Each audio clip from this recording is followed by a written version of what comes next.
Salut la team MTM, c'est Christophe. J'espère que vous allez bien aujourd'hui. Et aujourd'hui, on va parler d'un sujet qui est très important. C'est comment être détendu avant un match.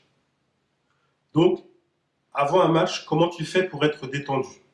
En fait, je dirais même pas c'est avant le match, je dirais que tout se passe dans ce que tu auras fait durant les semaines précédentes et dans la semaine avant que le match arrive. Donc, je vais t'expliquer quelques points qui vont te permettre de savoir si tu es bien prêt pour le match que tu auras dans le week-end ou dans la semaine. Premièrement, il faut bien avoir préparé le match dans la semaine.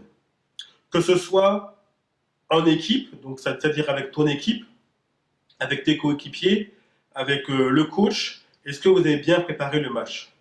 Si ça c'est fait, c'est une bonne chose. Si c'est pas fait ou si c'est moyennement fait, ça peut être compliqué.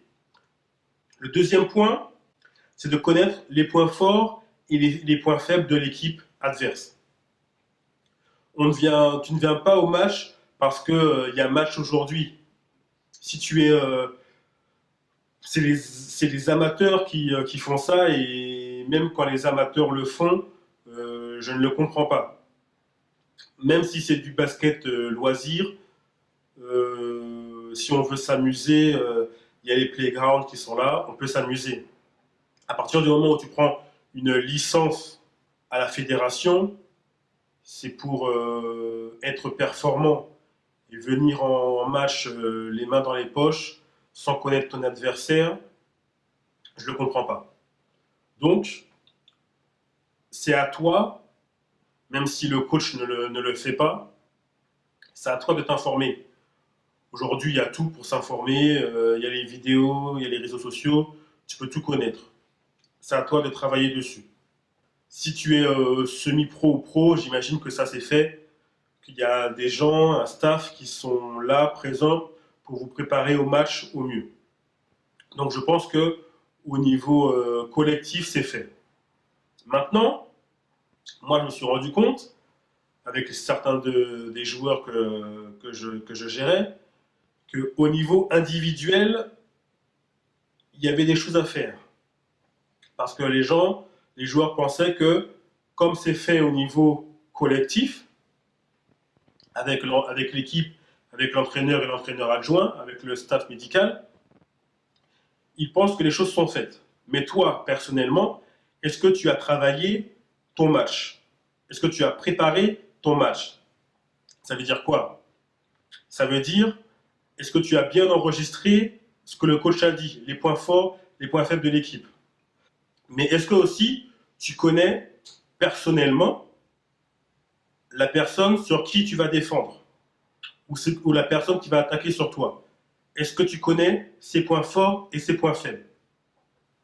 Est-ce que tu connais sa main forte et sa main faible? Si tu connais ça, est-ce que tu as travaillé dans la semaine des techniques, des moyens pour contrarier son jeu, pour déstabiliser son jeu? Est-ce que ce sont des questions qui sont très importantes? Parce que moi, je me suis rendu compte que les joueurs, en fait, préparaient les matchs globalement. Il y avait globalement cet effet. Mais il faut être beaucoup plus précis aujourd'hui dans la préparation d'un match parce que c'est là que tu seras performant. Et si tu veux être vraiment performant, si tu veux être vraiment détendu avant ton match, il faut connaître tous ces paramètres. La personne qui défend sur toi, il faut que tu connaisses ses points forts et ses points faibles. Il faut que dans le match, avant que le match arrive, il faut que tu saches où tu vas mettre ton énergie. Où tu vas mettre ton énergie. Tu ne vas pas courir partout. Mais ça, tu ne peux le savoir seulement si tu as bien travaillé dans la semaine, seulement si tu connais les points forts et les points faibles de la personne qui est en face de toi. Je te donne un exemple. Par exemple, est-ce que tu vas défendre fort sur un joueur ou une joueuse qui est à 10% de réussite à 3 points, alors qu'elle a la balle à 3 points? Est-ce que tu vas défendre fort? Moi, j'ai déjà vu des joueurs, des joueuses, remonter vite sur le joueur ou la joueuse qui est à 3 points, alors que cette personne n'a pas de shoot. Ça sert à rien. Ça sert à rien. Elle est beaucoup plus forte en bas du panier. Donc, sache où tu mets ton énergie. Et ça, c'est à toi de travailler personnellement.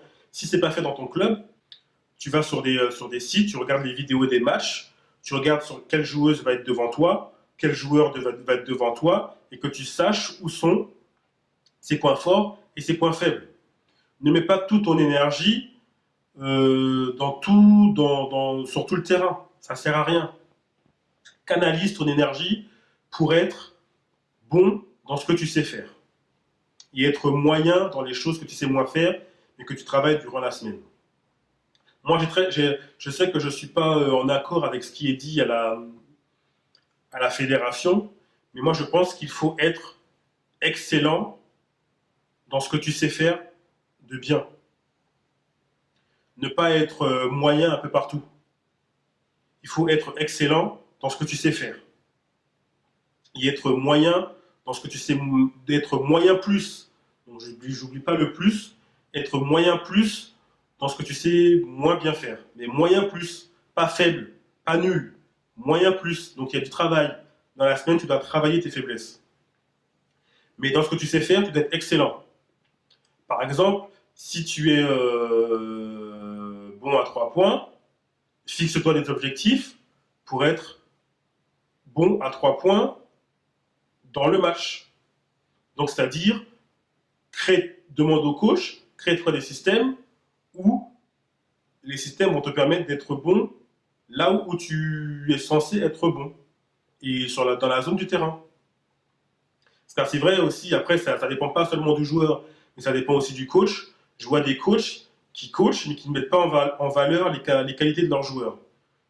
Après, ils s'étonnent de perdre les matchs. Moi, je m'étonne des fois, alors qu'ils les ont à l'entraînement, mais les coachs sont tellement focus dans leur système et ils veulent que leur système fonctionne qu'ils mettent des fois les joueurs absolument pas dans les meilleures qualités pour eux. Ça, quand ça arrive, c'est à toi de t'adapter, parce que tu es un joueur du club, donc c'est à toi de t'adapter, et à l'entraînement, de t'adapter par rapport au système du coach. Même si, dans ton entraînement personnel, parce que tu as l'entraînement collectif avec le coach, le club, le staff, et dans ton entraînement personnel, c'est à toi de travailler tes points forts et de discuter avec le coach pour essayer de créer un système juste pour toi, pour mettre en valeur tes points forts. Donc voilà, c'était quelques conseils que je voulais vous donner sur comment être détendu avant un match. Le meilleur moyen d'être détendu avant un match, c'est de répondre à tous ces points. Quand tu répondras à tous ces points, le match en lui-même, quand tu sais exactement ce que tu dois faire, quand tu sais où tu vas mettre tes forces, quand tu sais ce qui va se passer, plus ou moins ce qui va se passer, quand tu as la joueuse sur laquelle tu as travaillé toute la semaine qui est devant toi, tu sais ce que tu dois faire, tu n'es pas perdu, tu n'es pas surpris. Je t'assure que le match, il est beaucoup plus simple que ce qui peut être dit. Donc voilà, ce sont les conseils que je pouvais t'apporter aujourd'hui. N'oublie pas de liker cette vidéo, de me donner un pouce bleu, de t'abonner à la cloche de notification pour savoir quand une prochaine vidéo va arriver. J'espère qu'on se reverra prochainement. A plus, bye.